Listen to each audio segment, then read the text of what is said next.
ఇవాల్టి ముఖ్యాంశాలు. ఏపీలో అల్లర్లపై కొనసాగుతున్న సిట్ దర్యాప్తు, తాడిపత్రి అల్లర్ల వైఫల్యాలపై ఉన్నతాధికారుల సమీక్ష, అన్ని కోణాల్లో దర్యాప్తు చేస్తున్న సిట్ అధికారులు.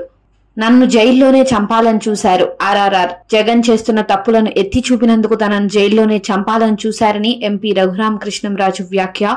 పోలీస్ కస్టడీలో 3 వ్యక్తులు మాస్కులు ధరించి చిత్రహింసలకు గురి చేశారన్న RRR. బంగాళాఖాతంలో అల్పపీడనం రేపటికి వాయుగుండంగా మార్పు. దీని ప్రభావంతో తమిళనాడులో భారీ వర్షాలు. తెలుగు రాష్ట్రాల్లో కూడా అల్పపీడన ప్రభావం ఉండనుందని వాతావరణ శాఖ ప్రకటన. రేవ్ పార్టీలో ట్విస్ట్. నటి హేమ రక్త నమూనాలో డ్రగ్స్ ఆనవాళ్లు గుర్తింపు. పార్టీలో పాల్గొన్న వారిలో 98 మంది బ్లడ్ శాంపిల్స్ ను పరీక్షించగా 86 మందికి పాజిటివ్.